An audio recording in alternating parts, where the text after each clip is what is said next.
Salvatore Vitale es un músico y compositor nacido en la Ciudad de México. Comenzó su carrera a principios de la década de los 2000 siendo miembro de la banda Home Studio. Desde entonces, ha lanzado producciones musicales con un gran eclecticismo. El estilo de Salvatore Vitale es difícil de demarcar, ya que todas sus producciones discográficas poseen una estética única, no solo musicalmente, sino también a nivel visual. Hola, buenas tardes, de nuevo aquí en Entre Firmas. Hoy nada más y nada menos que con un músico, lo cual me da muchísimo gusto porque hemos estado como cursando por diferentes ramas de la creación y me encanta invitar hoy a Salvatore. Hola Salvatore, bienvenido. ¿Qué tal, Fernanda? Muchas gracias por la invitación, gracias por el espacio. Un saludo. Y claro, desde luego, Gastón, bienvenido, buenas tardes. Hola, Mafer, hola, Salvatore. Qué gusto estar aquí con ustedes y qué buen tema. Sí, está padrísimo. A ver, Salvatore, cuéntanos. Podemos decirte Salva, ¿no? Como todo Sí, mundo a todo el conoce. mundo me dice Salva, todo el mundo me dice Salva, pueden decir así.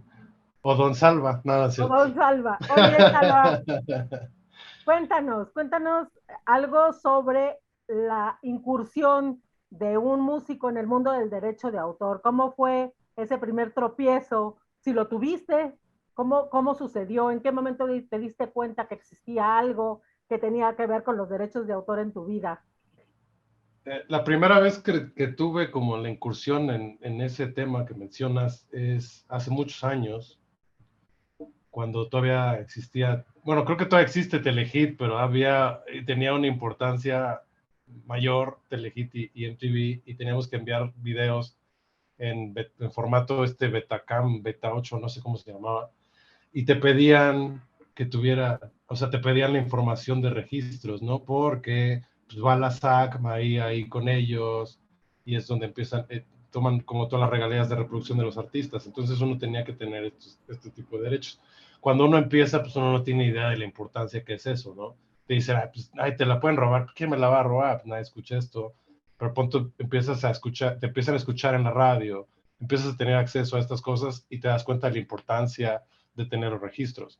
No solo porque te vayan a robar, sino para poder después, si quieres tú promocionar tu música en alguna película, algo así, te van a pedir los registros, ¿no? Ese fue mi primer acercamiento. Oye, Perdón, adelante Gastón. ¿qué broncas has tenido? Es decir, entiendo que la vida del músico, a lo mejor en su primer contacto es más hacer música que proteger la música. O sea, primero es, quiero que me conozcan, quiero que mi música empiece a sonar, quiero estar, decías, en Telehit o a lo mejor en los programas, la radio, lo quieras, pero ¿con qué problemas te has enfrentado tanto en la música como legales, si es que los has tenido? Uh-huh. ¿Problemas legales? No, todavía no, porque no me he robado nada. ¿Te han robado? El problema yo creo fundamental de un artista, ya sea músico o pintor, lo que sea, es mostrarle tu música a las masas, ¿no? ¿Cómo haces llegar la música a las personas? Porque hay distintos canales. Uno es la música en vivo, cuando tocas en vivo, si das un buen show, la gente te busca y así, pero ahorita ustedes lo vivieron, todos lo vivimos como 2 años y medio en pandemia, donde no había shows en vivo, donde la única forma de hacerte notar era como en internet, pero aún así hay como las formas son medio confusas, como te ofrecen que pagues para que estés en una plataforma de aquí, de allá, y realmente no sabes si la gente sí lo está escuchando o no. La permanencia de las personas es diferente ahora por la cantidad de material que sale de todos los días, ¿no? O sea, antes era la única forma de poder grabar una producción era ir con una disquera. Me estoy hablando de los 80s, ¿no? Cada década que va avanzando es muchísimo más fácil grabar una producción porque la tecnología es mejor. Ahora puedes grabar una canción en una computadora y suena como si lo hubieran grabado en un estudio muy fuerte, pero a raíz de eso hay muchísima demanda ahora, hay muchísimas canciones por todos lados. Entonces, el problema ahora que creo que los músicos tenemos es cómo me hago escuchar, cómo porque ahora lanzar una canción es aventar una aguja en un pajar. Entonces, esa es la preocupación que tenemos ahora. ¿Cómo me hago escuchar? ¿Qué canal debo de usar? Porque ya no existe la radio como antes, ¿no? O sea, ahorita si escuchas Reactor o estas estaciones, la escucha la gente que va al trabajo o a veces ponen Spotify en el coche y ni lo escuchan, ¿no? Entonces, las formas de descubrimiento musical, hay un hoyo, un abismo ahorita muy extraño. Y ese es el problema. Oye, pero entonces quiere decir que más que un tema de, digamos, de control de la obra, es un tema Ujú. de promoción de la obra, ¿no? Es que para poder tú puedes tener un control en tu casa, ¿no? Y si nadie lo escucha, ni siquiera tendrías necesidad, bueno, es mi opinión, ¿no? De registrar nada. Pero cuando ya tu música, ya como mencionas, ya se empieza a escuchar fuera, empiezan a estar estos canales te digo, llega a televisión y quieren tu canción, sí hay plagio, entonces sí es importante registrar, pero eso no te lo enseñan en la escuela.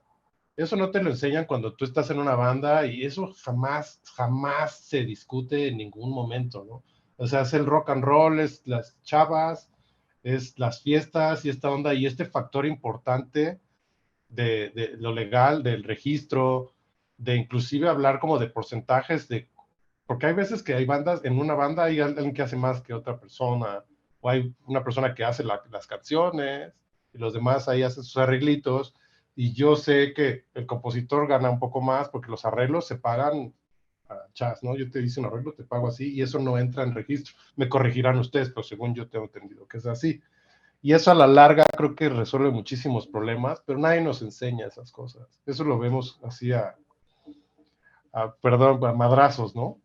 Claro, como todos. Oye, ya que dices eso, porque además la vida del creador, de los creativos, la gente que se beneficia, digamos, de la protección del derecho de autor, pero que, como bien dices, en las escuelas de música, de artes, a veces se les olvida que existe la materia y que, claro, les deberían de enseñar a ustedes, por lo menos, que ahí está la ley de derecho de autor y algunos conceptos muy generales, pero empezabas a hablar un poco de esto de dar a conocer la música, de los canales que hay ahora, de la dificultad. Y yo me acuerdo cuando yo empezaba en este tema de la música, que eran las disqueras, ¿no? Ibas a la disquera y la disquera era quien te ayudaba o hacía la promoción, hacía esta parte. ¿Eso hace falta? ¿Se necesita o te gustaría un apoyo más fuerte? ¿Crees que es necesario? ¿O hoy con las redes sociales, con YouTube, con mismo Instagram, Twitter, o sea, que tú te puedas publicitar solo, ¿es suficiente o sí necesitas el respaldo de estas empresas? Acabas de mencionar algo muy interesante, las disqueras. Las disqueras desde los años 50, desde Sun Records, que salió Elvis y así, han controlado los medios de distribución y de promoción, ¿no? La distribución antes eran los discos físicos, la radio, la televisión, los shows de Ed Sullivan, ¿no? O sea, todas estas cosas, esos son son plataformas de distribución. O sea, estás conociendo al artista ahí y después lo vendes y todo. Era todo un negocio redondo. Ahora dicen, no, bueno, es que ya las disqueras están muriendo. No particularmente. La distribución digital ahora, todo el mundo puede subir su canción, ¿no? Están las agregadoras, tú pagas ahí o algo y subes tu canción, y era lo que mencionaba hace rato, subes tu canción y es el alfiler al pajar. La forma ahora de distribución real y de promoción que la gente, para que te escuche, son las playlists, ¿no? Las playlists de Spotify. Son las que hace Spotify curadas por ellos, curadas entre comillas, ¿no? Y es porque estas playlists son manejadas por las disqueras. Spotify, creo que las disqueras tienen no sé qué porcentaje de acciones de Spotify desde hace mucho, desde que Spotify entró a Estados Unidos, las tres disqueras grandes, que es Warner, Universal y Sony, compraron una parte muy grande de Spotify. Entonces ellos son los que controlan la distribución de la música nueva, ¿no? Entonces tú ves un playlist de estrenos y siempre están los mismos de toda la vida de las disqueras.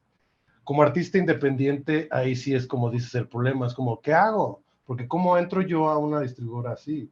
¿Cómo yo llego a un playlist así? ¿Cómo le hago? ¿Qué manera hay? ¿Qué acceso hay? Porque también ahorita, lo mencionábamos hace rato, como lo de las disqueras como que se van por la lana, ¿no? Entonces lo que pega ahorita es el reggaetón.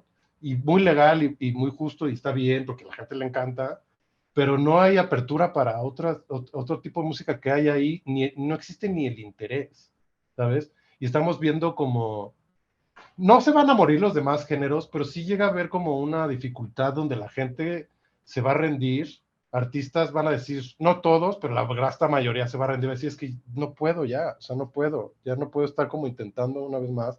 Entonces estamos viendo como la mayoría de la gente ahora está como muy homogeneizado y escucha nada más un cierto tipo de música, y siento que sí es mucha culpa como del mercado actual y parte de las responsabilidades de las disqueras y de Spotify. Oye, ese es un tema interesante el que estás tocando, porque justamente hace un programa estuvimos hablando de los usos digitales, de la inteligencia artificial, del metaverso, ¿no? Y sí, y vimos que ya también hay conciertos en el metaverso y que son creados por la música creada mediante inteligencia artificial, y quien canta es un avatar, ¿no? O sea, ni siquiera ya es una persona, no es un cantante, no es un intérprete, es un algo, ¿no? Eh, ¿Qué tanta competencia hay para los artistas de carne y hueso, los autores de carne y hueso? Porque efectivamente, pues, dicen que hay el famoso algoritmo que controla lo que tú quieres escuchar. Entonces no es tanto el deseo. Está pasando una ambulancia. Sí, es aquí, disculpa, no, todo bien, todo bien. Entonces, justo casando eso con lo que acabas de decir es, a ver, incluso se puede generar a partir de inteligencia artificial música de reggaetón. Eso a ustedes, a otros géneros, los deja un poco como en el margen, ¿no? Y si no es a través de estos nuevos mecanismos o nuestras plataformas, ¿qué otra forma tienen de llegar a la gente? Porque nos habían dicho que a partir de la creación de las plataformas, los músicos iban a poder controlar esos usos y iban a poder llegar directamente con las personas, y estamos viendo, por lo que nos dices, que no es tan así, ¿no? Entonces, ¿cómo llegan? ¿A partir de shows o de presentaciones? ¿O cómo hacen que la gente los voltee a ver? ¿Y qué opinas en relación con la posibilidad de crear música, ¿no?, a partir de estos nuevos desarrollos tecnológicos? Te voy a contestar la primera de cómo llegas a la gente. Como nosotros y como la mayoría de las personas lo han hecho, es tocando y tocando puertas, tocando en lugares, ¿no? Yo empecé en el año 2000, llevo 22 años haciendo esto. Sé que me veo de 18, pero no, estoy un poquito más grande. Nosotros íbamos a fiestas y conocíamos gente y tocaban bandas en esas fiestas, y pues te relacionas y de pronto te caes también porque tienes gustos en común, y de pronto a la semana siguiente íbamos a hacer una fiesta aquí, vamos a tocar acá, de pronto ustedes tienen una banda así ya, y se toca y nos invitan y tocamos, y entonces poco a poco se empezó a hacer una escena muy grande, que fue una escena underground a principios de siglo, ¿no? Y fue muy grande, y de ahí salieron bandas muy grandes como Panda, como División Minúscula, bueno, nosotros Homer Squill, que también acabamos de tocar apenas ahorita en un festival bastante grande, o sea, pero fue por esto que le llaman en inglés el word of mouth, ¿no? De tocar, de estar toque y toque y toque y toque y toque.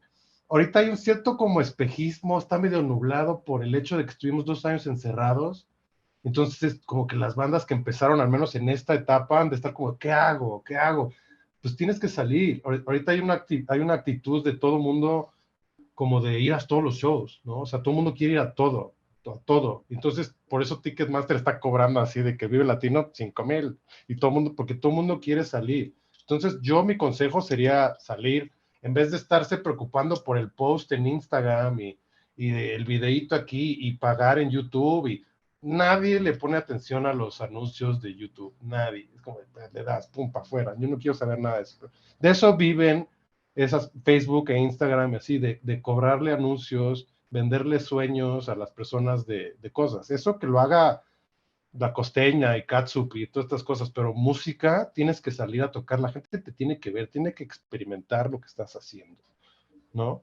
Yo me acuerdo que, claro, escuchaba yo de mucho más joven que decían que la música en vivo siempre es mejor, ¿no? Era como esta frase de Venus Rey, ¿no? Y de los sindicatos de música, y creo que es cierto, pero a mí me sigue, o sea, llamando, porque al final del día, Marifer toca este tema de la tecnología, ahí está, o sea, Entiendo perfecto y creo que los que nos gusta la música es 1,000,000 de veces más agradable estar en un barecito, en un auditorio, el Vive Latino, el Corona Capitales, en lugares al aire libre, en estos escenarios donde realmente sientes y vibras, ¿no? Con el tema de la música, pero necesitas de las redes sociales, te ayudan en algo o de verdad sigue siendo más interesante el tema de en vivo. Y te lo digo porque yo siento, y en lo personal, y es un sentimiento mío, que los artistas están más cómodos y creo que hacen bien con sus presentaciones personales que con el tema de estar preocupados por cuántos discos vendo y que si es disco de oro y platino y todo lo que hace muchos años era como vital. Hoy creo que la parte del concierto en vivo y de estar en contacto con la gente da más.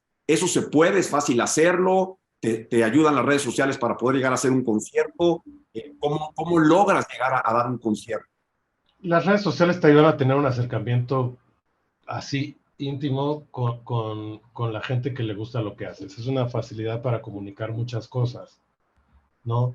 Pero es que quisiera como acentuar como el factor como de comunidad que existe con la música. O sea, y lo podemos ver, es que yo no conozco muchos casos de éxito de artistas que se hayan hecho famosos así como en Instagram, ¿no? Igual y sí, pero hay atrás algo siempre, o son industry plants que les llaman, de que son las disqueras que los ponen y ya tienen un aparato atrás y como que salen de la nada. La mayoría de las veces es así, entonces por eso igual y soy muy cínico yo, pero en los 90s estaba este movimiento que se llamaba rock en tu idioma, ¿no? Y que eran varios, era Caifanes, era todo un movimiento. Y cuando hay ese tipo de movimientos que no se dan siempre, se dan cada 15, 20 años probablemente, es cuando salen las bandas de verdad, ¿sabes? Sale la gente que realmente disfruta esa música. Ahorita estamos, por eso decía, estamos como en un limbo, ¿no? Si yo tuviera las respuestas es que tienen que hacer esto en las redes y van a pegar. Pues no, también hay muchísimos factores aparte, porque tú puedes hacer unos posts increíbles, ¿no? Y puedes hacer memes de tu banda, de lo que sea, pero sacas el disco y las canciones están espantosas, ¿no? O sea, son muchísimos factores a considerar que yo diría que las redes sociales sirven para comunicar lo que vas a hacer, pero no para tú hacer tu carrera en redes sociales, de hacerte famoso posteando en Facebook. No somos influencers, somos artistas, somos músicos, y se vale definir eso y separarlo porque no es lo mismo. Y nos tratan como tal y no. Yo no voy a ponerme a hacer una parrilla de contenido cuando prefiero sentarme a hacer música y lanzarla, ¿no? O sea, creo que sí tendríamos que separarlo bien. Obviamente tienes que tener ese conocimiento y más o menos ese know-how, pero sí la distinción tiene que ser muy marcada. Oye, vámonos a un corte y regresamos. Sí.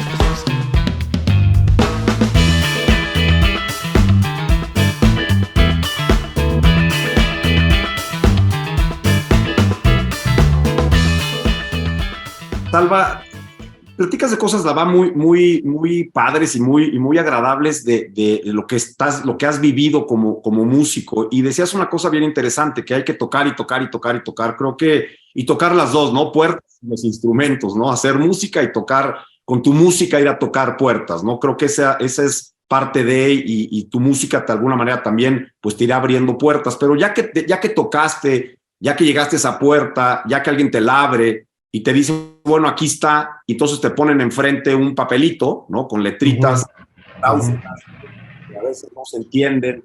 ¿Qué haces en ese momento? ¿Lo lees tú y dices, pues sí, ya lo entendí y lo firmo, porque la ansiedad le gana al músico de que lo contrate la disquera y lo empiecen a publicitar? ¿Qué has hecho tú? ¿Qué recomendarías? Lo acabas de mencionar tú. O sea, esa ansiedad está combinada con una emoción indescriptible de muchas cosas, porque lo ves en la tele y en las películas, de que ya los firmaron, te vas a ser famoso. Y de pronto llega Sony y Warner y todo esto, si te dan un contrato, nos pasó una vez, no entiendes mucho, no sabes mucho, no entiendes estos conceptos de a perpetuidad, ¿no? En formatos no conocidos y por inventar, ¿no? O sea, de que se protegen a futuro en muchas cosas, cláusulas como porcentajes que uno no entiende, que es como de, sí, te va a tocar, pues no sé, $1 por disco, ¿no? Y dices, ¿cómo? Órale, pero ¿por qué? Y te sacan con que no, pues es que este es un conglomerado, entonces tienes que entender que trabajan aquí cientos de miles de personas, entonces es el CD, hacerlo cuesta esto, ponerlo cuesta esto, imprimirlo cuesta esto, distribuirlo cuesta esto, y todos estos costos. Te enseñan todos esos costos, que es muy válidos hasta cierto punto, pero pues también, o sea, como yo creo que el que cueste más como lo físico que lo intelectual, que es por lo que la gente lo está comprando desde un principio, lo volteen, es ahí donde uno se siente pues, violado hasta cierto punto, ¿no? Y hay casos peores. Nosotros realmente sí fuimos muy inteligentes y leímos, y pues no lo firmas al momento, ¿no? Eso es lo que yo podría decirle a la gente, es como, pues que te lo den, te lo llevas y te vas con un abogado de confianza y que te explique con manzanitas qué significa todo, ¿no? Ahí sí Oye, ya entender a los estoy. abogados cuando te hablan en el idioma abogadil, o sea, sí los entiendes y ya te explican todo esto de la perpetuidad y las regalías y la cesión de derechos que significa firmar una obra, por ejemplo, con una editora, pues, o sea, ¿lo llegas a entender o te sigues quedando así como diciendo, hijo, no entendí nada? Pero En ese momento yo no entendía lo que eran las regalías, el publishing, las regalías como de. ¿Son mecánicos, Fernando, se diría? Regalías mecánicas. No entendía yo eso, no entendía las regalías como del máster y de la. O sea, porque una es el máster, que es la grabación, ¿no? Y la mayoría de las disqueras se quedan con esa grabación porque ellas la pagaron. Pero te dan parte del publishing porque tú eres el compositor, ¿no? Pero no te explican que el máster es el que pues, vale más cabrón. Es eso porque te contratan en otros lados, por los que te ponen en la tele, así ellos se quedan con ese, ¿no? Entonces esas cosas pues, en el momento no te las enseñan. A nosotros, pues decidimos no firmar, y cabe mencionar eso, como que después a nosotros nos pasó de que no firmas, y a mí me entró como estos sentimientos como de arrepentimiento medio extraños de que dejé ir la oportunidad de mi vida, ¿no? Es como de qué tal, qué hubiera pasado. No, ya valió madres, qué tontos. Pero después ya con el tiempo te das cuenta que pues probablemente ni siquiera, o sea, ni siquiera hubieran ayudado mucho, realmente hubieran ralentizado la carrera del grupo, porque siempre fuimos una banda independiente. Ese disco hubiera sido de ellos a perpetuidad, hubiéramos ganado centavitos de ahí, por allá y así. La verdad es que los contratos de las disqueras, la mayoría están manchadísimos. Ahorita, justo hace como 2 años y medio vi otro nuevo y era como para digital y seguía igual de manchado. Y era como de, oye, pues lo estoy grabando yo y te quieres quedar con la grabación cuando yo la grabé y ya lo tengo. O sea, como, ¿qué onda, no? O sea, pero es que siempre es ver cómo estiran hasta ver hasta dónde te rompen. Oye, y déjame entonces ahora voltear hacia Gastón. Eh, ¿Qué pasa con esos contratos, Gastón? Ahora sí, tú como abogado, seguramente Ah, tú los haces. Ah. has asesorado a varios artistas. ¿Cuáles son, digamos, cuáles serían tus consejos básicos, ¿no? En este tipo de negociaciones. fíjate que yo no los hago, o sea, te voy a decir por qué no los hago y es me voy a, como dicen los toreros, abrir de capa.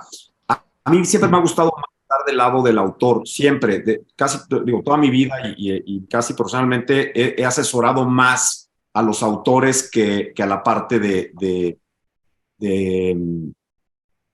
los productores, ¿no? O de los organismos de radiodifusión. Pero si quieres, vamos a un corte y te contesto más.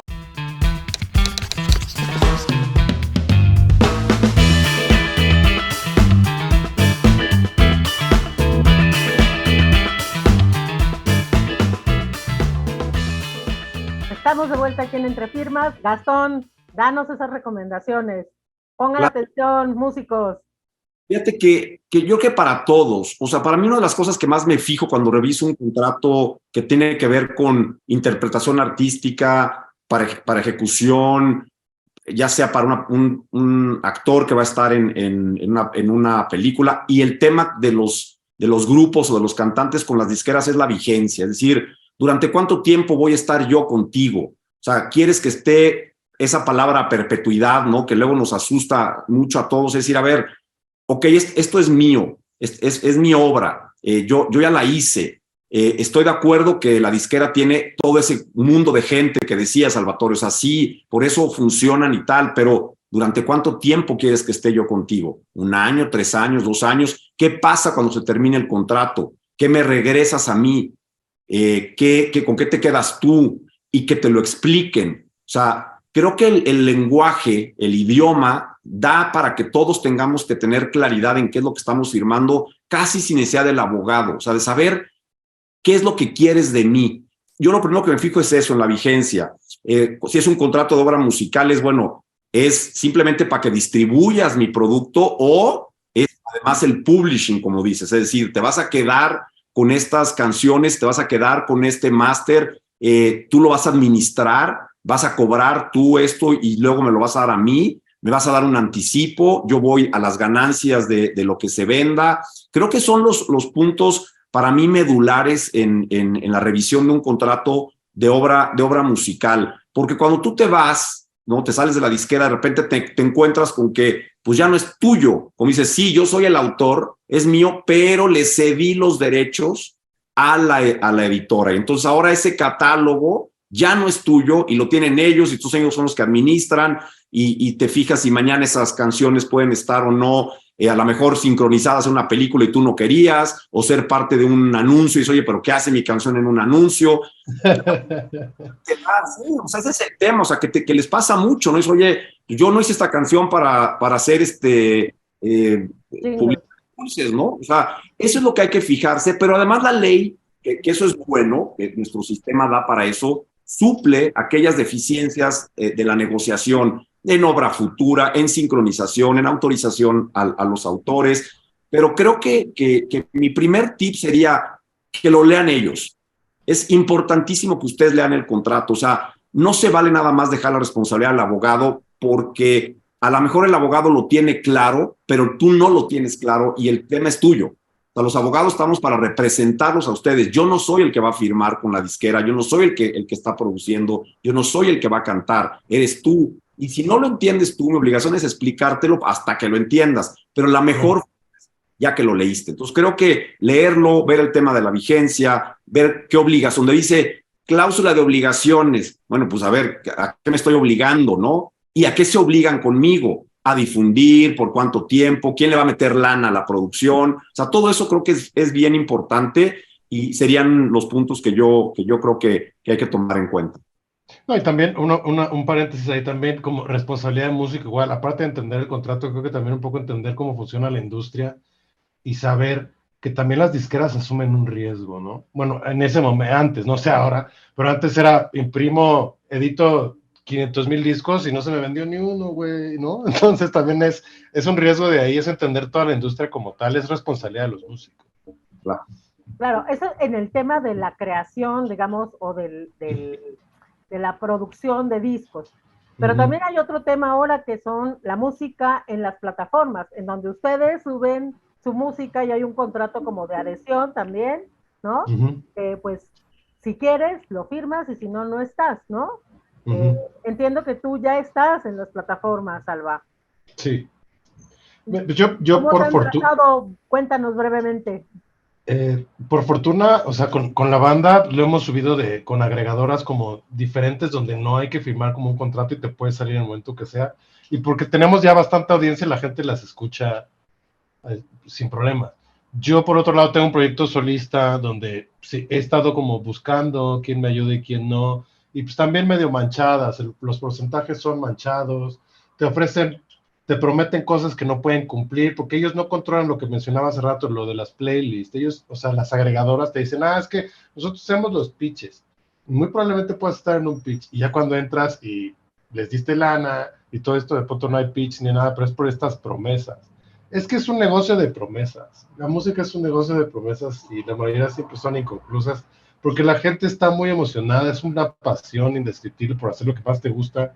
Entonces al primero que te hace ojitos le crees, ¿no? Entonces uno tiene que ser un poquito más cínico y dubitativo, ¿no? Y desconfiado en todo, a lo que sea de la música.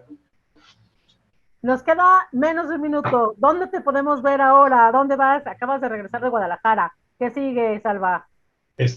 Ahorita estamos trabajando nuevo material para Homer Squill. Yo creo que vamos a lanzar algo el año que entra, el primer trimestre. Y con mi proyecto igual estaré lanzando cosas. Se vienen algunas fechas, todavía no las tengo aseguradas, pero lo mencionaremos en las redes. No, pues pásanoslas y las subimos entre firmas. Hacemos Claro que sí, promoción muchas también. gracias. Oye, gracias por estar con nosotros hoy aquí. No, ustedes por el espacio, el canal está increíble. Muchísimas gracias. Lo voy a recomendar porque lo vea todo el mundo, pues tienen que aprenderse estas cosas. Gastón, como siempre, un placer estar contigo.